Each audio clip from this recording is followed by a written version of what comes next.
की सरकार आई है, जम्मू के लोगों को अगर कुछ मिला है तो लॉलीपॉप मिले हैं। हकीकत में कुछ भी जम्मू के लोगों के हाथ में नहीं आया। पढ़े लिखे युवाओं के साथ अनगिनत वादे भारतीय जनता पार्टी के नेताओं ने किए थे।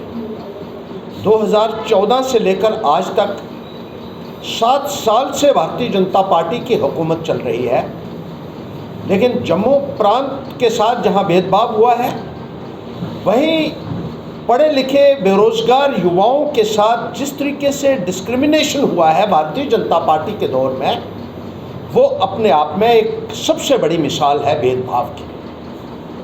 जब बीजेपी और पीडीपी की सरकार आई तो जम्मू का हिस्सा गवर्नमेंट जॉब्स में 8 और 10% तक महदूद होकर रह गया, और आए दिन पब्लिक सर्विस कमीशन के बाद, सर्विस सिलेक्शन बोर्ड के बाद और दूसरी रिक्रूटमेंट एजेंसीज के बाद धरने लगते रहे।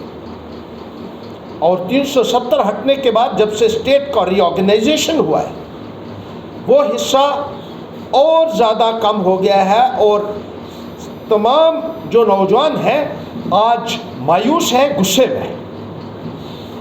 सड़कों के ऊपर बैठने के लिए पढ़े लिखे नौजवानों को मजबूर कर दिया है इस सरकार ने। जिस तरीके से पहली लिस्ट निकली 370 अबॉलिश होने के बाद, जिसमें फायर सर्विसेज के 620 लोग कश्मीर से लगे और मात्र 70 लोग जो है वो जम्मू प्रांत के लगे। असिस्टेंट प्रोफेसर्स की लिस्ट निकली क्लिनिकल पैथोलॉजी, जिसमें सारे के सारे कश्मीर के लगे। वर्क सुपरवाइजर्स की पोस्टें निकाली गई, सारी की सारी 76 पोस्टें थी और सारी की सारी कश्मीर के लिए निकाली गई, जम्मू के लिए कोई नहीं निकाली गई। हेल्थ डिपार्टमेंट में 1500 हेल्थ प्रोफेशनल्स जो जम्मू प्रांत के मेडिकल कॉलेजेस में काम करते थे, जिसमें स्टाफ नर्सेस थी, जिसमें लेबॉरेटरी टेक्नीशियंस थे, एक्सरे असिस्टेंट्स थे और दूसरे एम्प्लॉइज थे, उनको बाहर निकाल दिया गया। और कश्मीर में उनके जो काउंटर पार्ट्स काम कर रहे थे उनको कंटिन्यू किया गया।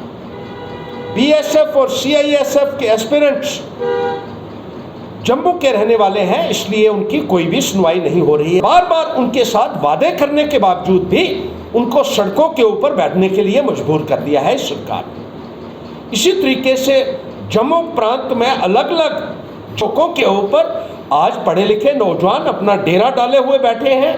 लड़के लड़कियां धरना प्रदर्शन करने के लिए मजबूर हो चुके हैं, और जम्मू में भारतीय जनता पार्टी की सरकार ने यहाँ के नौजवानों को, जो चाहे वो लड़के थे, लड़कियां थी, बच्चे बच्चियां थे, उनको बूट पॉलिश तक करने के लिए मजबूर किया है। जिस तरीके से जम्मू प्रांत के नौजवानों की अनदेखी हो रही है, रुसवाई हो रही है, उनको डिस्क्रिमिनेट किया जा रहा है उनके साथ, वो अपने आप में पूरे जम्मू कश्मीर के इतिहास में एक मिसाल होगी भेदभाव की, जिसके लिए भारतीय जनता पार्टी पूरे तरीके से जिम्मेदार है। और दूसरी कैटेगरीज के भी जो अनएम्प्लॉयड यूथ हैं, सेमी एम्प्लॉयड हैं, अंडर एम्प्लॉयड हैं, डेली वेजेस हैं, कॉन्ट्रैक्चुअल्स हैं, रहबरे खेल के लोग हैं, फिजिकल एजुकेशन टीचर्स हैं, जो सड़कों के ऊपर बैठे हुए हैं, आज उनकी कोई भी सुनवाई करने के लिए तैयार नहीं है। भारतीय जनता पार्टी को इस संदर्भ में यहाँ के नौजवानों को जवाब देना होगा, और आने वाले वक्त में मैं ये कहना चाहता हूँ, इकट्ठा होकर भारतीय जनता पार्टी को ऐसा सबक सिखाएंगे कि कोई भी पॉलिटिकल पार्टी नौजवानों के जज्बात के साथ विश्वासघात करने का सोच भी नहीं सके।